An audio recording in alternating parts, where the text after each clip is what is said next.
Buen día, les damos la bienvenida a esta nueva sesión de nuestra serie de eventos virtuales sobre El Salvador. Esta es la segunda sesión de la serie. En la primera hablamos sobre la situación de los derechos humanos en El Salvador y cómo ha evolucionado en los últimos años.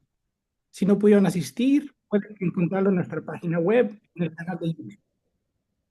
Hoy profundizaremos en uno de los temas más controversiales y determinantes del presente salvadoreño. En marzo de 2022, el gobierno de El Salvador, encabezado por el presidente Nayib Bukele, instauró un régimen de excepción tras una escalada de homicidios atribuida a pandillas. Desde entonces, se ha suspendido derechos constitucionales como el derecho a la defensa, la privacidad de las comunicaciones y el debido proceso. A la fecha, se estima que más de 80.000 personas han sido detenidas, muchas sin orden judicial y garantías de debido proceso. Para entender cómo llegamos aquí, qué significa esto por la vida cotidiana de los salvadoreños, escucharemos ahora a nuestros invitados. Contamos con la participación de tres periodistas que han cubierto extensamente temas de violencia, seguridad y humanos. En la moderación tenemos a José Luis Aldo Reiras, periodista, cofundador y editorial de Derechos Humanos. Llegó a México en 2011 y desde entonces ha investigado, editado y coordinado proyectos periodísticos en diferentes países sobre violencia, drogas, corrupción, medio ambiente y autoritarismo. Gracias por tener esta conversación. Construir. Muchas gracias, Jonathan. Hola a todas, hola a todos. Es un gusto, ¿no? Poder reflexionar de temas tan importantes como lo que está ocurriendo en El Salvador durante los últimos años. Y es un placer, además, hacerlo con dos grandes periodistas. Tenemos por un lado a Daniele Macchi, que es periodista independiente y ha cubierto durante décadas Centroamérica y además ha vivido también en El Salvador. Y muchas gracias por estar aquí, Daniele.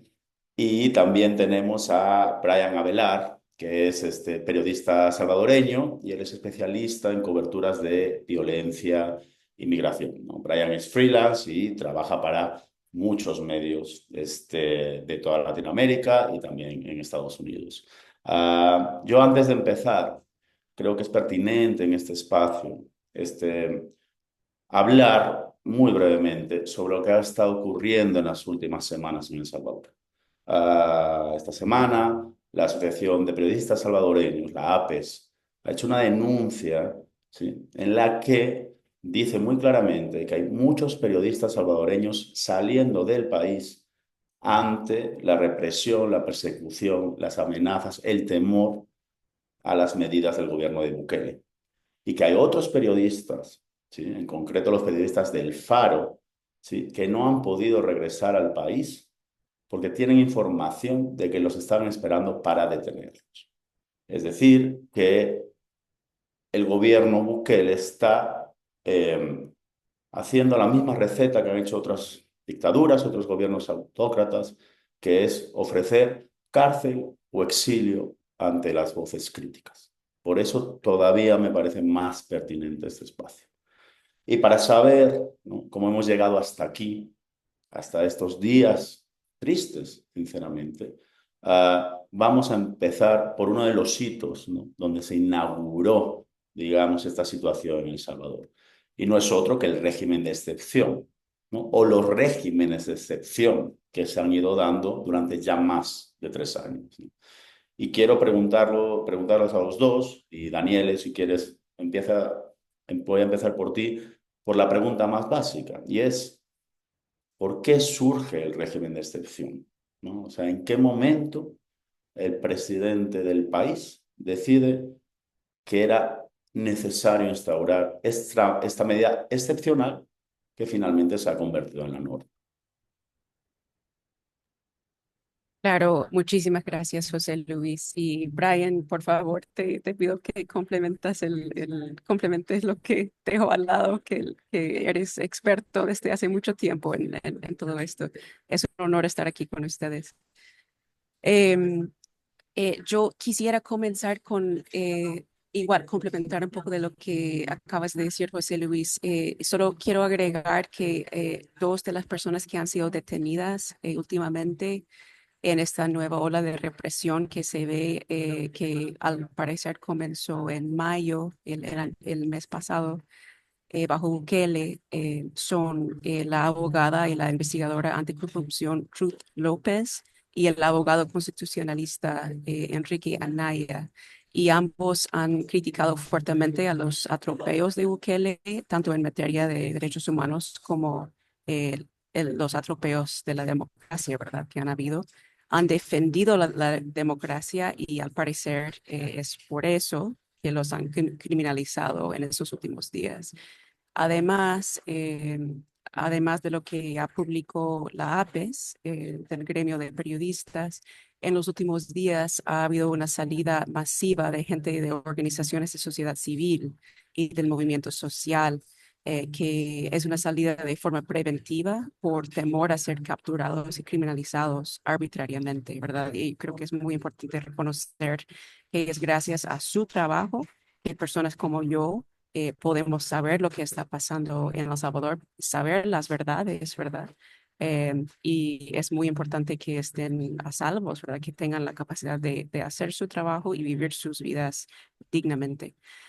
Em, yo, para responder a la primera pregunta, yo quizás comenzaría con el contexto de violencia que ha vivido El Salvador desde hace varios años, ¿verdad? Que había un problema fuerte de violencia a manos de las pandillas, que las pandillas controlaban la vida en muchas comunidades, sobre todo las comunidades pobres, ¿verdad? De escasos recursos. Las pandillas extorsionaban, se habían convertido en la causa principal de una de las tasas de homicidio más altas en el mundo, que en el año 2015 llegó al nivel de 103 homicidios por cada 100.000 habitantes. Pero de ahí la tasa de homicidios comienza a caer y de forma considerable.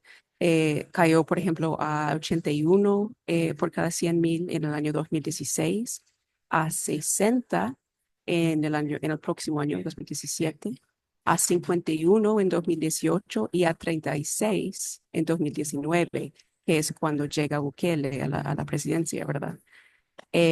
Cae aún más con la llegada de Bukele a la presidencia y ahora sabemos que esa caída con Bukele fue gracias a un pacto que hizo Bukele, que seguramente vamos a explorar más ese pacto, ¿verdad? Un poco más adelante en la plática, pero eh, que hizo Bukele con las pandillas.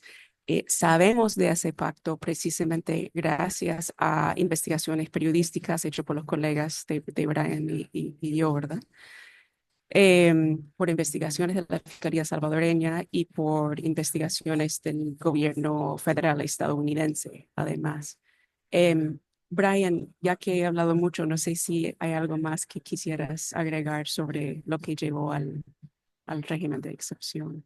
Perdón, José Luis, por botar la No, por palabra. nada. Yo estoy No, aquí solo para daros palabras. Bye, me Vosotros parece, sois los protagonistas. Dale, bye. Brian. me parece muy interesante el contexto de violencia que has planteado, Daniel. Yo quisiera ayudar un poco para entender el contexto político. Entonces, el régimen de excepción es una medida represiva que llega a consolidarse después de varias estrategias de Bukele. Es decir, ahora que estamos hablando de un presidente autoritario, de un presidente dictador, de un presidente todopoderoso, Bukele no llegó a esto, que es ahorita de la noche a la mañana, ni en un par de años, y tampoco instauró el régimen de excepción eh, porque sí, o de un día para otro. Además del contexto de violencia que ya se venía viviendo, Bukele desde el día uno empezó a acumular todo el poder en una sola figura, en él. Desde el día uno empezó a dar órdenes a través de Twitter, despedía gente y además disolvía instituciones completas con solo un tweet. Luego empezó a destruir a los partidos políticos, a los partidos de oposición, los empezó a aplastar, los empezó a asfixiar privándolos, digamos, del acceso a la deuda política para poder financiar sus campañas. Empezó a amenazar opositores, luego se hizo, gracias a su inmensa popularidad, se hizo de la Asamblea Legislativa, del poder absoluto en la Asamblea Legislativa, el mismo día que se instaura su asamblea, con la mayoría absoluta, ese mismo día destituye al fiscal general que lo estaba investigando, de hecho, por las negociaciones que había tenido con las pandillas en los años anteriores, y además da un golpe a la Sala de lo Constitucional de la Corte Suprema de Justicia, haciéndose así de todo el poder. Entonces, él ya controla el ejecutivo, el legislativo y el judicial. Solo así es que Nayib logra instaurar un régimen de excepción. Y solo así es que logra él desarticular a las pandillas, porque la represión en El Salvador no es nueva. Las medidas represivas en El Salvador vienen al menos, contra las pandillas, digo, vienen al menos desde 2003 con el presidente Francisco Flores, que en aquel entonces inicia un plan que se llamaba el Plan Mano Dura, que consistía básicamente en hacer mega redadas en las comunidades para capturar pandilleros. Es decir, en alguna medida lo que estamos viendo en el régimen de excepción, solo que menos sistemático quizá. Y además, ¿por qué funciona entonces el régimen de excepción? Porque él tiene los tres poderes, es decir, porque ahora Nayib tiene a los policías que te capturan, a los fiscales que te acusan, a los jueces que te procesan, al carcelero que te mantiene encerrado, y tiene todo el sistema. Entonces, así es que Nayib logra instaurar este régimen de excepción y además lo hace de manera indefinida, porque si él no tuviera bueno, no balance político, sino si él no tuviera todo el poder político, no podría haber instaurado este régimen de excepción, ni mucho menos renovarlo ya 40 veces. Este mes va a ser la vez número 40. Entonces, digamos que esa es la parte política de cómo llega a instaurarse el régimen de excepción. Eh, Justo, Brian, estás empezando a apuntar lo que yo también quería preguntaros en esta segunda pregunta.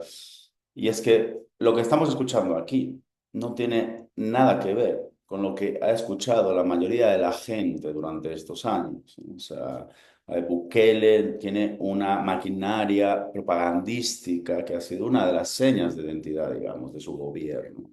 E incluso, ¿no? Desde un país tan chiquito como El Salvador, se ha propuesto él mismo, ha construido una figura, un modelo Bukele, como solución, digamos, ¿no? Para otros países que también, digamos, sufren epidemias de violencia y problemas similares. Entonces, la pregunta que va un poco relacionada a eso que estabas contando, Brian, y si quieres ahorita empiezo contigo, ya que estabas empezando a desarrollar el tema, es ¿qué diferencia al gobierno de Bukele con el gobierno del FMLN, con los gobiernos de Arena, ¿no? Para recordar a la gente que si estamos hablando de que Bukele, yo creo particularmente que ya se puede decir con todas las letras, es un dictador. La democracia salvadoreña ha durado muy poquito tiempo. Si no estoy mal, Brian, los acuerdos de paz son del 1992. Pasaron por el gobierno los exmilitares, pasaron por el gobierno los exguerrilleros y llegó el fenómeno Bukele. Entonces, para explicar a la gente qué es Bukele realmente, qué es el modelo Bukele y qué lo diferencia, si es que algo lo diferencia, a otros gobiernos en cuanto a la seguridad y en cuanto un poco a lo que tú estás diciendo, digamos, ¿no? Los contrapesos democráticos. Mira, Bukele es el resultado, diría yo, del hartazgo de las malas políticas públicas que se implementaron durante 30 años después de la guerra civil, después de los acuerdos de paz, mejor dicho. Em, Durante 30 años, dos partidos, el FMLN de izquierda y el Partido Arena de derecha, se alternaron, bueno, fueron 15 años fueron 15 años de Arena, de derecha, y luego 10 del FMLN, de izquierda. Y en esos 25 años, todas las políticas públicas en todos los sentidos fueron fracasando y fueron hundiendo al país en una vorágine de violencia, de pobreza y de corrupción. Solo para ponerles algunos ejemplos, las pandillas en dos términos, en términos de violencia y en términos de corrupción. Las pandillas empezaron siendo unos grupos antagónicos que se discutían su presencia en los barrios, en las comunidades empobrecidas de El Salvador, y que al principio era eso, más que todo un fenómeno identitario, digamos, de dos bandas que se estaban peleando, pero que no tenían el poder ni el control territorial que llegaron a tener. En 2003, los primeros deportados llegan a mediados de los 90 a El Salvador, luego de los acuerdos de paz. En 2003 ya eran un problema, tanto así que, como les comentaba antes, el presidente Francisco Flores lanza, digamos, la primera embestida en contra de las pandillas y le llama Plan Mano Dura, que básicamente buscaba que los jóvenes ya no se anduvieran integrando en estos grupos y castigarlos, ¿verdad? Meterlos presos algunos años, pero no había una política diseñada para las pandillas. Tantos años después, en el 2011, las pandillas ya eran capaces de hacer paros nacionales de transporte. En 2010 hacen un paro nacional de transporte y ponen en jaque al gobierno porque la gente no se podía mover, no podía salir a trabajar. Un par de buses de conductores salieron y los mataron en el momento. Entonces ponen por primera vez en jaque al gobierno. Luego de eso hacen una masacre de la buseta, conocida como la masacre de la buseta en mexicanos, donde le dan fuego a un microbús del transporte colectivo en un municipio del área metropolitana de San Salvador y queman, si no recuerdo mal, a cerca de 17 personas adentro. Luego de eso es que para entonces el presidente Mauricio Funes empieza con una política antipandillas y aprueba una ley de proscripción de pandillas, que era como el sistema judicial no lograba eh, procesar a los pandilleros ni lograba tener pruebas sólidas para condenarlos, lo que hicieron fue, vamos a condenar ser pandillero, pertenecer a la pandilla, no asignarle ningún delito, sino tener un tatuaje o pertenencia a la pandilla. Eso ya se llama agrupaciones ilícitas y eso es un delito. Y las pandillas siguen aumentando en su poder, tanto así que en 2011, perdón, a finales de 2011, el gobierno se ve obligado a negociar bajo la mesa con las pandillas. Ese pacto dura aproximadamente unos 3 años, por ahí 2 años, y, eh, y luego el presidente Salvador Sánchez Serén, que es el que estuvo antes de Nayib, rompe ese pacto. Pero las pandillas se fueron solamente empoderando a tal punto que llegaron a ser casi que un cogobierno, digamos. Es decir, esas políticas públicas fallaron.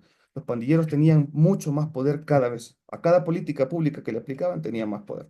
Y en la corrupción igual. La corrupción, los presidentes han sido tan vulgares en El Salvador, la corrupción ha sido tan vulgar y tan galopante que solo para darles una idea, hubo un expresidente que que desvió 351 millones de dólares del erario público y mandaba a sacar el dinero, se descubrió después, del banco en bolsas de basura, en esas bolsas grandes, gigantes de basura, así sacaba el dinero y así lo despilfarraban. Entonces, todo esto, esta suma, digamos, de políticas públicas fallidas, hacen que surja un caudillo, que surja Bukele, una persona que no estaba en ningún partido político. Nayib no tenía ni partido. Su vínculo con la izquierda viene porque él es publicista y él le brindaba servicios de publicidad a la izquierda. Y entonces él empieza a capitalizar ese enojo, ese descontento de la gente. Por eso digo que Bukele es el resultado de todas las políticas públicas fallidas y del enojo de la gente de que esas políticas públicas no hayan funcionado nunca, porque él empieza a diferenciarse. Aunque él empieza con el FMLN, pronto, luego de llegar a la alcaldía primero empieza en una alcaldía que casi no existe, en un municipio muy pequeño em, del área metropolitana de San Salvador, pero cuando llega a la alcaldía de San Salvador, que ya es una palestra importante, él empieza a discutir con su propio partido y hasta que termina separándose de ese partido, luego crea el suyo propio y aplasta, digamos, con eso el sistema de partidos tradicionales que ya existía. Entonces, creo que la diferencia de Bukele es que él es la suma del resultado de todas las políticas públicas fallidas que los otros partidos anteriores se encargaron en sumir, digamos, a El Salvador. Y solo para terminar, para no alargarme ya tanto, creo que Bukele también tiene un espíritu autoritario, un espíritu de dictador que los otros gobiernos no sé si no tenían ganas de hacerlo, pero que no lograron concebir, digamos, porque Nayib desde el día uno que ha llegado ha demostrado que tiene ademanes de dictador, como les decía, ha disuelto instituciones completas con un tuit, ha metido presas a gente, luego ya, ahora por último, con solo una orden, amenaza con meter presa a la gente ya, o sea, él se jacta de tener el control del sistema de justicia, cuando en el papel no es así. Y bueno, como colofón, digamos, también se religió de manera inconstitucional, violando 6 artículos de la Constitución de El Salvador sin que nada le pase. Entonces, em, sintetizándolo, creo que ese es el resultado de todas las políticas públicas fallidas. Perdón si me alargué mucho. Sí, te alargaste un montón, pero bueno, espero que sirva. Espero que es una explicación que creo que es muy necesaria también, ¿no? Se aporté todo. Entender de dónde viene o por qué es posible un Bukele. Y Daniel, también te quería preguntar, ahondando en lo mismo, en las diferencias, es por qué además es posible con tanta popularidad, digamos, porque sí es muy popular, digamos, ¿no? Entonces, no sé si pudieras intentar explicarnos eso también. Claro, y solo quisiera agregar algo a lo que estaba diciendo Brian, que es un súper buen punto, ¿verdad? Que el manodurismo yo creo que a lo mejor suena muy familiar a la gente en varios países, ¿verdad? A través de las Américas, incluyendo a los Estados Unidos, donde estoy yo ahorita. O sea, es un modelo muy viejo de querer alcanzar la seguridad. Un enfoque penalista y punitivista. El abordaje al fenómeno de la violencia fue a través de endurecer penas, crear nuevos delitos, daba mucho protagonismo a las fuerzas de seguridad, a la policía, al ejército, y empoderaba mucho a esos cuerpos de seguridad. A la vez, no se priorizaba a las víctimas de la violencia de las pandillas en El Salvador, ni a la rehabilitación, ni a la reinserción social, ¿verdad?, de las personas que han cometido delitos. Em, y el abordaje de Bukele, según lo veo yo, el famoso modelo Bukele, que tantos políticos quieren retomar, la diferencia que tiene, que realmente no es tanta, ¿verdad? No es una diferencia tan grande con ese manodurismo que existe desde hace mucho tiempo. La diferencia es que en el modelo de Bukele no hay separación de poderes. Entonces, cuando dicen los políticos de otros países que quieren retomar ese modelo de Bukele, lo que están diciendo es que quieren instalar el autoritarismo, ¿verdad? Es lo que estaba diciendo Brian. Es muy importante señalar eso, y es un problema que existe también aquí en los Estados Unidos. Es un problema compartido, ¿verdad? Que los dos gobiernos se han apoyado en instalar ese abordaje al problema de la violencia a través de los años. Y eso precisamente es lo que está tratando de frenar la sociedad civil, se ve bajo ataque hoy en día a manos de Bukele. Pero la pregunta, José Luis, fue sobre la popularidad, ¿verdad? ¿Qué se explica? Sí, estamos hablando, ¿no? De, digamos, este viejo debate, ¿no? De seguridad a cambio de democracia. Bukele ha desarticulado las pandillas y ha desarticulado la democracia salvadoreña. Pero a pesar de que seguro a mucha gente que está acá no suena escandaloso, ¿no? O siendo muy simple, es algo que está mal, debería estar mal, acá alguna democracia. Sin embargo, tiene un gran apoyo. El apoyo que tiene Bukele es verdadero, es cierto, no son solo los trolls en las redes sociales. En El Salvador, Bukele, creo que la última encuesta que se hizo después de su discurso de sexto año en el poder, donde él dijo que le traía sin cuidado que le llamaran dictador, era del 85-86%, ¿no? Entonces, quiero un poco ahondar en eso, ¿no? En intentar entender por qué alguien que ha asumido todo el poder en una persona, que ha acabado con los contrapesos, que ha encarcelado a muchísima gente, familiares de gente, no pandilleros, ¿sabes? Gente inocente, gente pobre, ¿sí? Sigue siendo tan popular en El Salvador. Yo quizás solo dos cosas diría yo. Yo primero diría que lo que he escuchado de mucha gente es que la democracia quizás, o sea, ¿qué me ofrecía, verdad? Si estaba en peligro la vida al salir de la casa a diario, si me costaba mucho ganarme la vida, ¿verdad? Con lo poco que me pagaban. Yo creo que para mucha gente así un poco lo ven, pero Brian, a lo mejor tienes una interpretación mejor, ¿verdad? Más íntegra que la mía. Em, pero por otro lado, yo creo que es muy importante señalar que bajo las dictaduras la gente no puede opinar libremente y hay cada vez más miedo en El Salvador. Entonces es muy difícil medir la popularidad de forma cierta, ¿verdad? Saberlo a ciencia cierta. Y yo creo que eso es algo que vamos a ver creciendo con el pasar del tiempo.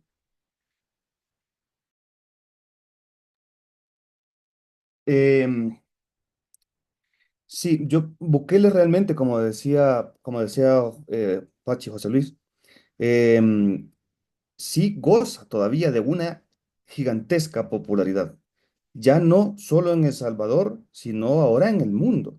Es decir, su popularidad solo ha ido creciendo. Creo que ahora se encuentra en un llano, su popularidad ya no sube, bueno, pues está en el 85%.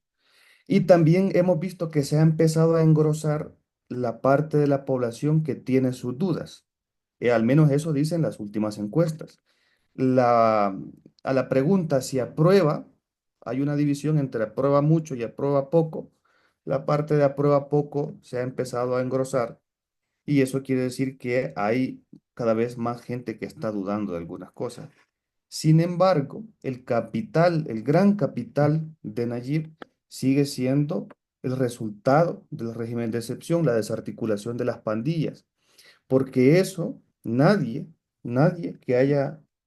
que conozca medianamente, digamos, El Salvador, podría negar que la vida le ha cambiado a la inmensa mayoría de la población. Las pandillas controlaban aproximadamente el 90% del territorio nacional, lo cual afectaba no solamente a las clases pobres que vivían en los barrios controlados por las pandillas, sino incluso a las clases medias, que no podían desplazarse, digamos, libremente por todo el país o no atravesar algunas colonias eh, peligrosas. Entonces, claro que ese sigue siendo el capital. Y lo que decía Daniel es bien interesante, porque yo al principio, cuando vimos que se empezó a romper la separación de poderes, que ya no había separación de poderes, que ya no había democracia, que ya no había libertad de expresión, eh, muchos a veces decimos, pero ¿cómo es que la gente no lo ve? Pero claro, porque esos son conceptos que son muy intangibles para la población. ¿Qué es eso de separación de poderes? ¿Qué es eso de libertad de prensa? ¿Qué es eso de libertad de expresión? Yo lo que sé es que ahora ya no hay un tipo en la esquina apuntando con una pistola que me mata a la familia, que me viola a las hijas, que me secuestra a los hijos. Eh, entonces, eso es lo que sigue siendo el capital de Nayib, que definitivamente ha cambiado la vida de la gente. Pero como decía José Luis, a costa de qué, cuánto vale eso. Y eso vale, pues, la democracia. ¿Por qué sigue siendo popular Bukele si ha cambiado su perfil? Me parece que también es una cosa muy interesante. Hace una semana, algo así, publiqué un artículo en El País en el que intento explicar ese cambio de perfil de Nayib de un dictador cool, como él se llamaba, a solo dictador. Y es como Nayib es un publicista que ha sabido capitalizar una serie de elementos que van desde el descontento, la idiosincrasia, el desconocimiento, pero además ha sabido maximizar cada acierto que ha tenido y casi desaparecer cada desacierto que ha tenido. De los desaciertos y de los errores o o de la corrupción no se habla. Pero si una pequeña calle ahora tiene un foco, él lo hace como este foco es el mejor del mundo y ahora la vida le ha cambiado a la gente aquí. Pinta una escuela y hacen una producción hollywoodense. Bueno, seguramente quienes nos escuchan habrán visto los videos que que produce la Secretaría de Prensa de la Presidencia cuando llevan pandilleros al Secot. Eso parece una película de Hollywood y le ponen una música así. Entonces Nayib ha sabido capitalizar todos esos elementos para vendérselos a la población y básicamente enamorarla de tal manera que nadie le cuestione cuánto cuesta o cuánto está gastando de la tarjeta, sino lo bonito que se ve, lo bien que se siente, respaldado siempre, digo, por el cambio real que ha habido en la vida de las personas a través de la desarticulación o a partir de la desarticulación de las pandillas. A la gente ya no le importa que Nayib sea un dictador, la verdad. Así como a Nayib ya no le importa que le llamen dictador, a la gente no le importa que Nayib sea un dictador. Sí, de hecho, incluso antes de la llegada de Nayib Bukele, había encuestas como el Latino Barómetro, ¿no? En el que El Salvador salía como el país que menos valoraba la democracia, ¿no? Es decir, y hay una cultura en Latinoamérica del strongman, ¿no? Es muy importante entender eso. Y también creo que es muy importante, ¿no? Mirar al futuro de que mientras no se arreglen las cuestiones estructurales, hay unos ciclos que se van repitiendo, digamos. Y El Salvador, como decía antes, en estos pocos años que ha durado la democracia salvadoreña, es un enorme foco donde podemos mirar y ver fenómenos que nos afectan en otros países. Y viendo esto, y yo creo, porque hay bastantes preguntas ya en el chat, la idea es que esto sea participativo, ¿no? Las voy a hacer yo las preguntas, pero es de otra gente, ¿vale? Pero yo quería cerrar, digamos, ¿no? Y ya que esto se llama Alianza Américas, ¿no? Vivimos en un continente que se llama América, con el papel, la relación que tiene Estados Unidos, El Salvador en este momento, ¿no? La relación que tiene Trump y Bukele. Porque además, ¿no? Es una relación que ha marcado tremendamente la historia salvadoreña. Brian contaba antes, ¿no? Que las pandillas al principio eran como pandillas de barrio. Y esas son las que nacieron en El Salvador. Estaban ligadas a institutos, ¿no? A barrios, algo que ocurre en muchísimos lugares del mundo. Pero la Mara Salvatrucha, el barrio 18, lo que conocemos como las maras, las pandillas, ¿no? Las gangs, nacieron en California, Estados Unidos. ¿Sí? Y esto es algo que se suele obviar, digamos, ¿no? Y mucha de esta gente fue deportada cuando acabó la guerra civil en El Salvador, ¿no? Y mucha de esa gente había huido de El Salvador porque había grupos de exterminio financiados por Estados Unidos dentro de esa guerra. Entonces, ahora mismo, cuando Bukele y Trump se sientan a hablar de deportaciones masivas, de la megacárcel y demás, quiero Daniel, para acabar este turno y ya abrir a las preguntas de la gente. ¿Qué pensáis de esto? ¿Cómo podemos leer la relación Trump-Bukele y dentro de la relación Estados Unidos-El Salvador o Estados Unidos-Centroamérica, ¿no? Que no por nada es conocido como el backyard, el patio de atrás de Estados Unidos, ¿no? Entonces, Daniel, si quieres, ahora empieza tú y Brian, si me puedes hablar de esto y luego ya nos ponemos a, digamos, contestar las preguntas que nos han estado llegando. Ajá, gracias por José Luis por explicar lo que acabas de explicar, que es totalmente cierto, ¿verdad? Y esa historia es muy relevante, muy importante, pesa mucho hoy en día en lo que está pasando. Em, Según como lo veo yo, la relación entre Trump y Bukele, porque Trump no tiene amigos, ¿verdad? Él se mueve por intereses propios. Entonces, es algo que le conviene, a Trump le conviene tener a Bukele para ayudarle en su campaña por intimidar a los migrantes en los Estados Unidos, ¿verdad? Lo cual es lo que está haciendo con la deportación de los venezolanos al SECOT en El Salvador. Em, entonces, todo el mito, ¿verdad?, que ha podido construir Bukele alrededor de su gestión como alguien que tiene el toque mágico con la seguridad, le conviene mucho a Trump en ese momento o sea, es como un acuerdo entre strongmen, como estabas diciendo, José Luis, ¿verdad? Em, así lo veo yo, ¿verdad? Y además, Trump tiene en sus manos a las personas que al parecer más teme Bukele, los cuales son los cabecillas de la Mara Salvatrucha de MS-13, que están, la mayoría, ¿verdad? Están en cárceles aquí en los Estados Unidos, y preparándose para posiblemente dar sus testimonios, porque están siendo enjuiciados en la Corte del Distrito Este de Nueva York por actos de terrorismo, de narcoterrorismo. Y lo que más quiere Bukele es obstaculizar que hablen de forma pública estas cabecillas, ¿verdad? Y eso es, al parecer, lo que la administración de Trump le está dando a Bukele, ¿verdad? A cambio de haber recibido a los venezolanos en el SECOT, es mandarle de regreso estas cabecillas para que no hablen. Esa es una historia que ahorita está desarrollándose, ¿verdad? O sea, no sabemos cómo es que se va a acabar, pero es lo que parece evidente es que eso es lo que está pasando, que el trato que tienen o la relación de conveniencia que tienen, ¿verdad? Esos dos hombres, se trata de hacerse favores, así como esos favores que les acabo de mencionar.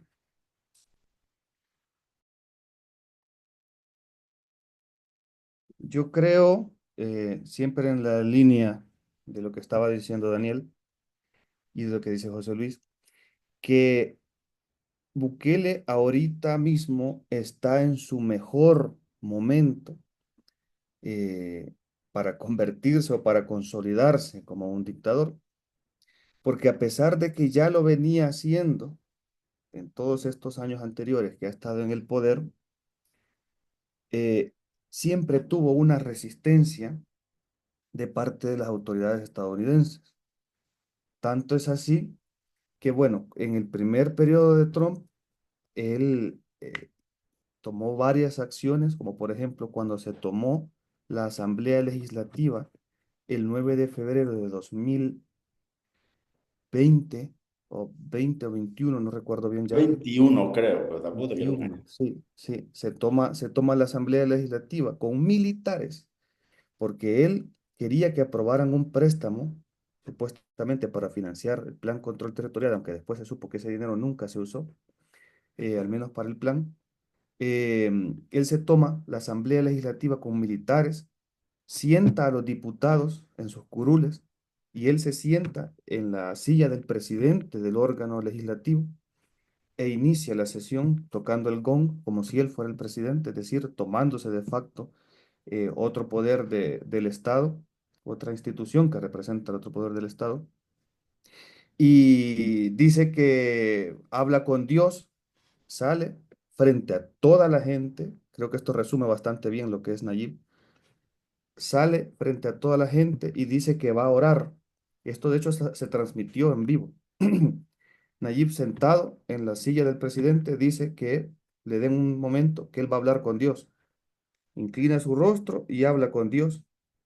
Y entonces luego se levanta, cierra la sesión, sale enfrente de toda la gente, transmitiendo en cadena nacional, y dice que ya acaba de hablar con Dios ahorita y que Dios le dijo que le diera paciencia, pero que si en tantos días no aprobaban lo que él estaba pidiendo, entonces ya Dios ya le había dicho que ya no iba a tener paciencia.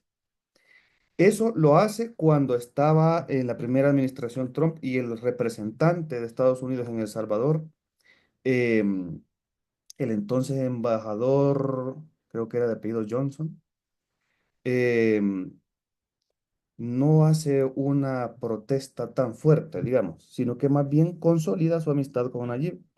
Después de eso, al embajador se le ve comiendo langosta en restaurantes en Miami, se le ve de paseo en el lago de Coatepeque, sus dos familias, es decir, lejos de fragmentar, digamos, esa relación con Estados Unidos, lejos de que Estados Unidos reprendiera, digamos, esas actitudes del presidente Bukele, lo que pasa es que se ensanchan más los lazos.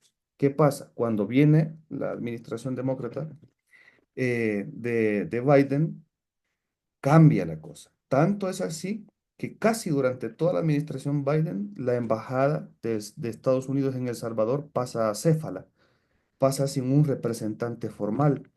Y durante mucho tiempo la encargada, porque no era la embajadora, sino que era la encargada de facto, no de facto, sino la encargada, la enviada, digamos, por Estados Unidos, que no era embajadora, pero era quien administraba la embajada, se va de El Salvador porque afirma que no ha logrado tener comunicación con el presidente en mucho tiempo y termina yéndose comparándolo con Chávez.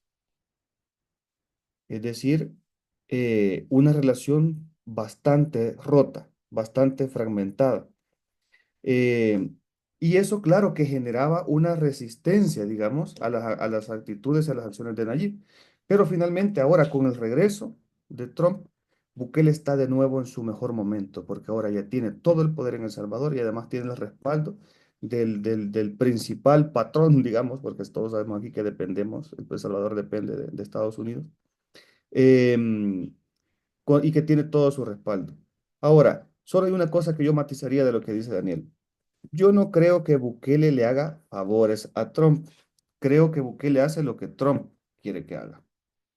Por ejemplo, cuando acepta recibir venezolanos deportados en el SECOT, Bukele se mete en un gran problema, y él lo sabe, y sus hermanos, que son quienes gobiernan con él, porque aquí en El Salvador no gobierna el Consejo de Ministros, sino la familia Bukele.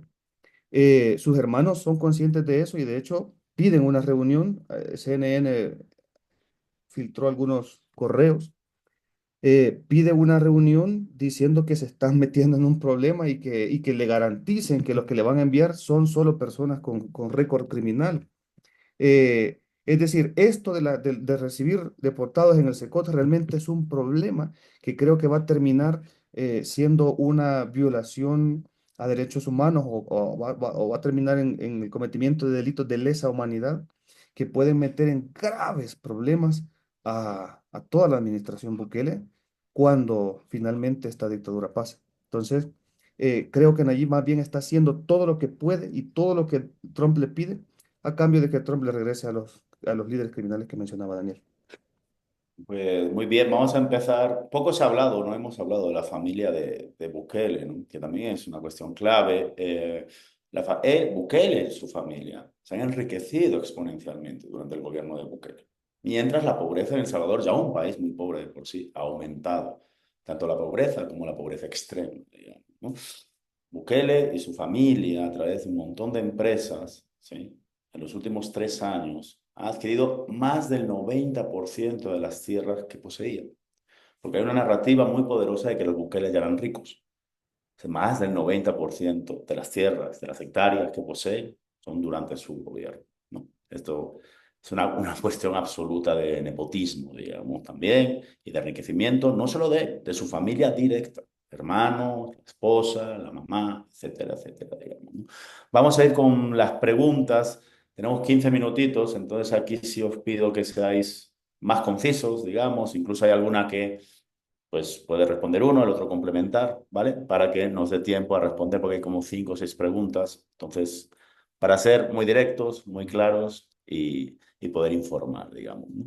La primera es un poco que si veis países, ¿sí? Que sean más receptivos, ¿no? Que estén siendo más receptivos a esto del modelo Bukele, y si en el contexto centroamericano sentís que Bukele puede, o el modelo Bukele puede, de alguna manera, afectar elecciones próximas, ¿no? Como por ejemplo en Honduras. Daniel, si quieres, empieza tú. Y... Em, bueno, yo creo que Brian, estoy esperando que tengas una idea clara para esta pregunta, pero lo que estoy pensando es que, por ejemplo, vemos en Guatemala que aunque la presidencia está en manos de la izquierda, ¿verdad? Política, el aparato de justicia, el sistema de justicia sigue en manos de la derecha. Y vimos como una señal o un punto de interés muy curioso con la detención de Ruth López hace poco, que el pickup que le trasladó a Ruth entre la Bartolinas, donde estaba el puesto de policía, donde la tenían detenida, a su audiencia, tenía placas guatemaltecas, ¿verdad? Y al parecer han habido reuniones entre funcionarios de El Salvador y funcionarios del sistema de justicia de Guatemala. Entonces, digamos que, bueno, sumando a esas como los ejemplos un poco más puntuales de como colaboración entre eh, los gobiernos, eh, han habido varios casos de políticos particulares a través del continente, la verdad. O sea, hemos escuchado de casos en Colombia, a través de Sudamérica, ¿verdad? Pero también parece que hay una estrecha relación entre la familia de Xiomara Castro en Honduras y con la familia Bukele. Em, digamos que se usa bastante la fama de Bukele, el modelo Bukele, el nombre de Bukele, como para eh, como construir y querer como generar apoyo en otros contextos. Entonces, hay un montón de ejemplos como en varios niveles, ¿verdad? De cómo se usa el modelo Bukele para, en otros países de la región. ¿Tú Sí, tienes algo? yo quizá voy a tratar de resumirlo en un par de frases. Nayib siempre, desde que llegó al poder en El Salvador, ha fantaseado con expandirse.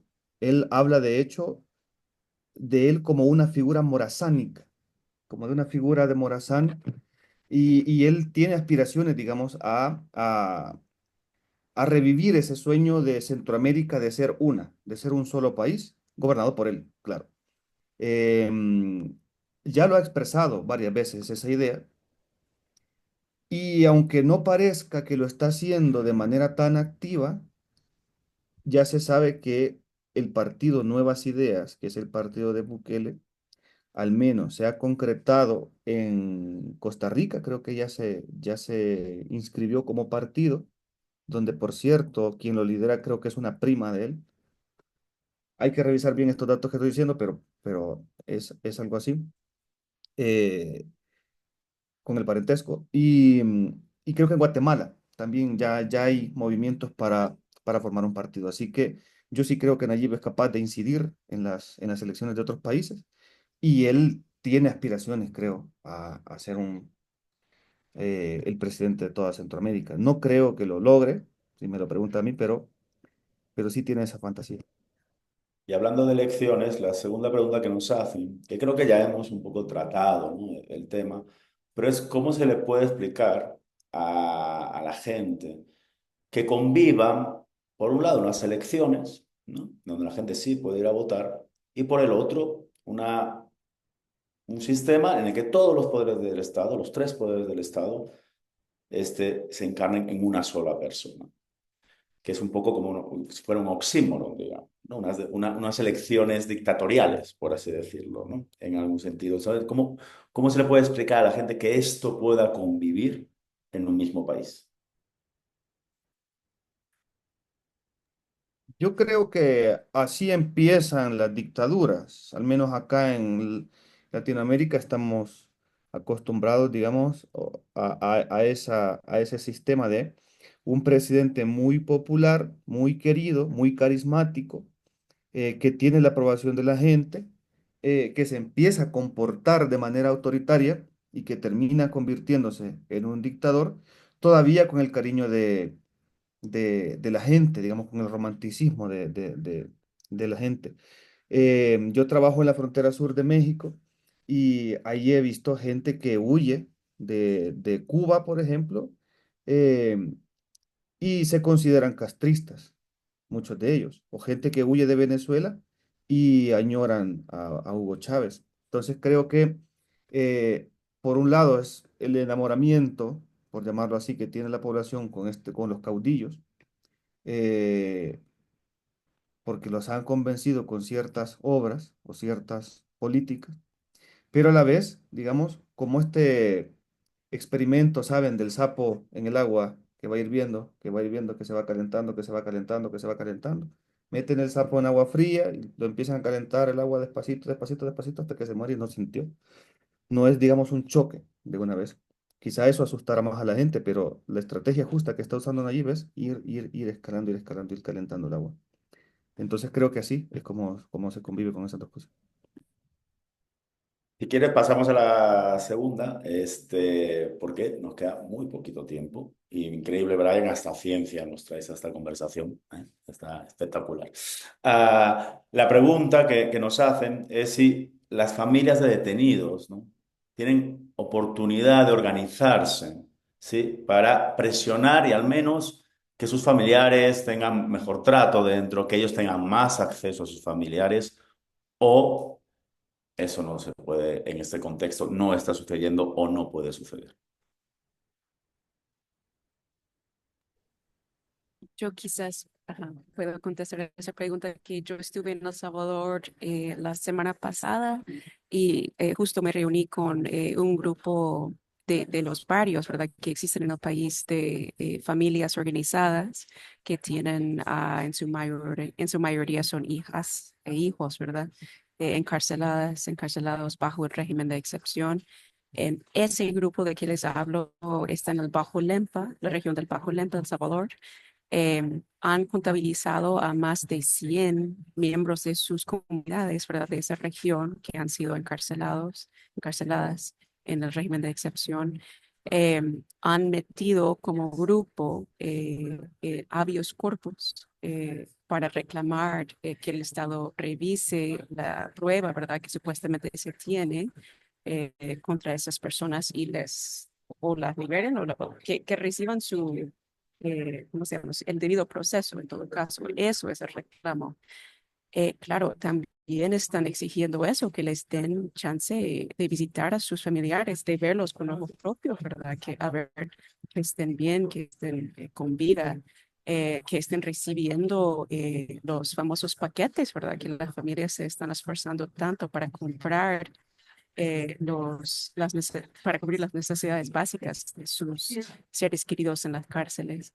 Em, entonces, hablé con entre las personas con las cuales hablé en ese grupo, hablé con dos señoras que quisiera mencionar ahorita. Una que me contó y me mostró incluso la documentación que su hijo tiene órdenes de liberación de dos jueces en El Salvador y el hijo sigue en el SECOT, sigue encarcelado. Otra señora que después de no haber escuchado nada durante 3 años, recibió a su hijo de vuelta en un ataúd, ¿verdad? Y su hijo deja una niña de 7 años. Que no, claro, no entiende qué es que le pasó a su papá, ¿verdad? No hay forma de explicarle a una niña de 7 años qué pasó en situaciones así de trágicas. Entonces, yo solo quiero decir que la organización que está haciendo eh, ese grupo y los otros semejantes, como por ejemplo Movir, que es un grupo ya más nacional, eh, es bastante admirable porque también supone riesgo, ¿verdad? Pero lo están haciendo con mucha valentía. Muchas gracias, Daniel. Nos quedan dos preguntas, y vamos a lograrlo. La primera, Daniel, tú estabas, lo empezaste a desarrollar en una respuesta anterior, que es el tema de los testimonios, ¿no? De los pandilleros encarcelados en Estados Unidos que puedan dar ante la Corte Federal de Estados Unidos, ¿no? Nos preguntan si estos testimonios valdrían como prueba, si esto es algo que puede temer Bukele, porque se puede utilizar, quizás no mientras esté en el poder, pero en un futuro no tan lejano, y convertirse en otra especie, digamos, de Juan Orlando Hernández, el expresidente hondureño que todos sabemos que está ahora preso y condenado en Estados Unidos por narcotráfico, ¿no? Entonces, ¿cómo veis este juego de la importancia que puede tener, ¿sí? Para Bukele estos testimonios, estas pruebas que se puedan recabar en Estados Unidos? Es increíblemente importante y justo así lo veo, ¿verdad? Que es un, perdón, me permitieron un segundito. Brian, no sé si quieres seguir, aquí me Brian, están pidiendo sálvame, algo. sálvame. Perdón, perdón. Ok.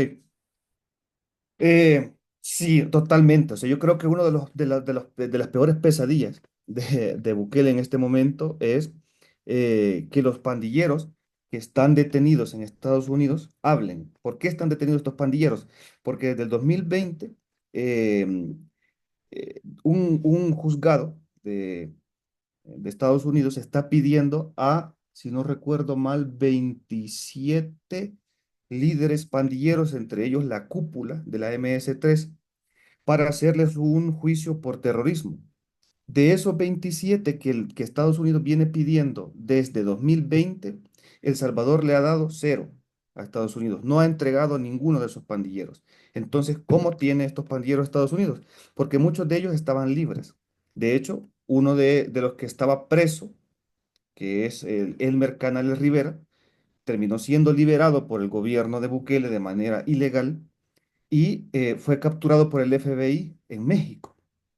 Entonces, Estados Unidos tiene 9 ya líderes pandilleros eh, que conocen los detalles de las negociaciones que ha hecho el gobierno de Bukele con la MS-13. Tanto es así que ya lo adelantó en una de las acusaciones que ha presentado. Se habla sobre beneficios carcelarios y dinero a cambio de votos en las elecciones de diputados, si no recuerdo, del 2020, si no recuerdo mal, del 2021, creo. Entonces, Bukele está haciendo todo lo que pueda por recuperar a esos pandilleros que están ahorita en poder de Estados Unidos. Tanto es así que para recuperar a este que él mismo liberó, a Elmer Canales Rivera, alias el CRUP, el gobierno de Bukele llegó a estar tan desesperado que intentó negociar con un cartel de la droga mexicano, ofreciéndoles, creo que $1 millón a través de un intermediario que era un pandillero, otro pandillero, para que el cartel mexicano le ayudara a capturar a este pandillero que ellos habían liberado. Y ahora, otra medida desesperada de Bukele por recuperar a esos pandilleros es lo que decíamos antes, ofrecer El Salvador como cárcel para Estados Unidos. Es hagan lo que quieran, solo demen a esos pandilleros que ustedes tienen ahí, porque en un juicio pueden llegar a decir todo lo que saben. Y claro, que eso se convertiría en una acción penal al final, porque recordemos que la MS-13 es considerada por Estados Unidos una organización criminal transnacional.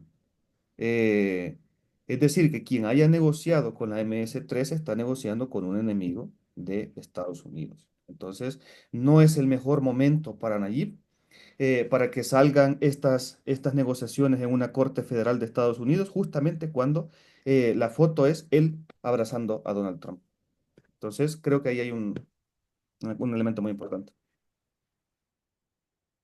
Daniel, no sé si, porque la vida de la reunión virtual te interrumpió, si querías redondear algo y nos estamos quedando sin tiempo, además, pero bueno, vamos a intentar contestar la última pregunta. Si alguien quieres contestar algo de esta.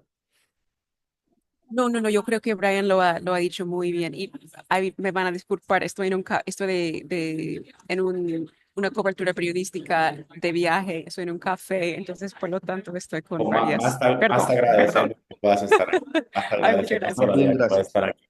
Gracias. La última pregunta, que si podemos contestarla en un minuto, es si piensan que hay algunas acciones que puedan hacer los países, por ejemplo, ahorita Venezuela, pongamos, ¿no?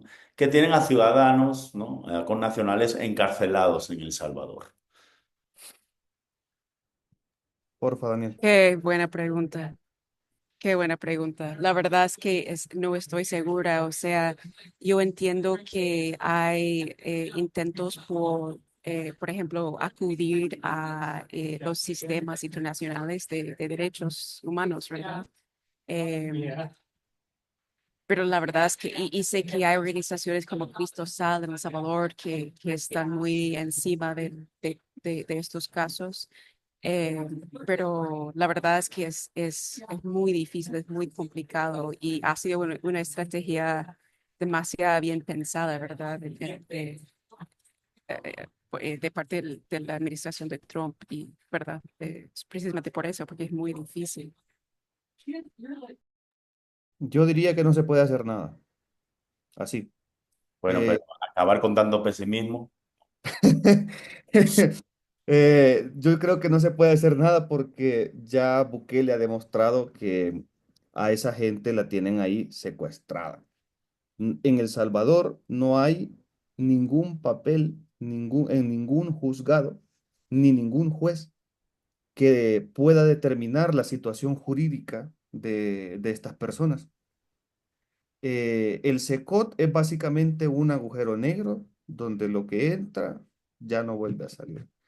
Em, Salvo este caso en donde los mismos de Estados Unidos pidió a este salvadoreño, recuérdenme su nombre, eh, Ábrego, ¿no? Ábrego, Kilmar Ábrego, que Que se ahorita tiene un nuevo cargo. Ahorita sí tiene un cargo. ahora, sí, ahora, Volvió, llegó al Secoto y luego ahorita llegó a El Salvador y salió del Salvador, ¿no? A salir de El Salvador con un nuevo cargo, con un cargo que no existía, digamos. ya está traficante de Era personas, traficante de personas, algo así, de ¿verdad? personas, sí. Ajá. Eso Entonces, también ocurre, digamos, en el Secot, sí, ¿no? En El Salvador. Ocurre que los cargos, ¿no? que te pueden Hacen cambiar entonces horas. cosas. Sí, entonces, y yo creo que Nayib ha entendido que realmente los organismos internacionales de derechos humanos son, eh, no tienen jurisdicción, creo yo, o al menos así lo ha mostrado Nayib, para obligarlo a hacer cosas. Ya. Entonces, él lo recibe como una crítica más. Una condena de la CIDH, él lo vería como una crítica más y diría que es que si quieren mareros que se los lleven, que si son, que quizás ellos son pandilleros de la CIDH. Así es el discurso de Bukele. Entonces, nada, yo creo que lo único que queda de esto es el gran trabajo que están haciendo las organizaciones humanitarias que están documentando estos casos. Cristosal es una de las pioneras en esto y también un Socorro Jurídico Humanitario. Han documentado más de 400 casos de muertes de reos en manos del Estado. Y la esperanza, para cerrar con esperanza, Pachi, es que, creo yo, eh, en el futuro habrá juicios sobre esto. En el futuro, el trabajo que estamos haciendo los periodistas de documentar esto y el trabajo que están haciendo las ONG de documentar esto va a llegar, creo yo, a un tribunal. Y entonces, pues, se tendrá que hacer justicia. Pues con esto vamos a cerrar. Gracias, Brian, este, por decir algo que a veces nos cuesta decir, ¿no? Y con esto también quiero volver al principio. Y es que parece que los periodistas, que los defensores de derechos humanos, que la gente crítica ante estas situaciones, perdemos todos los días. Sí. Pero lo que hacemos sirve. Lo que hacemos es fundamental. Y si no es para ahora, será para el futuro. Pero la gente tiene derecho a sus derechos y la gente tiene derecho a saber. Sí, estas charlas, ¿no? Y con esto quiero cerrar, ¿no? Este ciclo de charlas que está haciendo Alianza Américas es muy importante para seguir con el foco. Uno nunca puede quitar el foco de lugares donde están ocurriendo estas tropelías a los derechos humanos, donde se está configurando una dictadura en directo, donde hay muchos inocentes que están encarcelados y donde hay otros muchos inocentes que tienen que huir, solo por hacer su trabajo, solo por defender a quienes no se pueden defender o solo por mantener la libertad de expresión y el derecho a saber de la gente, porque las democracias mueren sin eso. Ah, quiero agradecer a Brian, quiero agradecer a Daniele y quiero extender mi agradecimiento a todos los periodistas y todas las luchadoras y luchadores de derechos humanos de El Salvador que han hecho un trabajo valiente y un trabajo importante. En lo que acá nos ha tocado, ¿no? Y en el trabajo que está haciendo Alianza Américas, recuerden que esto no es solo para informar, que también es para poder articular, ¿no? Poder entender qué está haciendo diferentes personas en diferentes contextos y crear un relato, ¿sí? Del presente, de memoria, de futuro, que permita, ¿no? Un poco romper también las narrativas oficiales, esta cuestión de posverdad que está afectando terriblemente a la opinión pública, ¿no? Y de eso, precisamente, de cómo las narrativas están afectando a la opinión pública en El Salvador, va a ir la última charla de este ciclo, ¿vale? Que me pasaron aquí ahí, que será el 18 de junio. ¿Vale? El próximo 18 de junio y va a estar en las redes de Alianza América toda la información para que por favor sigan mirando a El Salvador. Creo que todos acá tenemos una responsabilidad, ¿no? La nuestra, y Brian lo sabe, y desde Dromómanos también, yo he tenido la fortuna durante años de trabajar con muchos periodistas salvadoreños, y Bukele piensa que a lo mejor esto es el final. Yo estoy convencido, conociéndolos, que esto solo es otra etapa, que toca reagruparse y toca contraatacar para seguir contando lo que la gente merece saber. Entonces, muchas gracias, Daniele, muchas gracias, Brian, muchas gracias a todas, a todos los que han compartido este espacio, todos los que siguen mirando a El Salvador. Muchas gracias a Alianza Américas y ojalá nos veamos pronto para seguir contando a pesar de todo. Que estén muy bien y gracias, Brian, por acabar con un poco de esperanza y resistencia que siempre hace falta. Cuídense mucho. Gracias a todos. Muchas gracias. Un honor.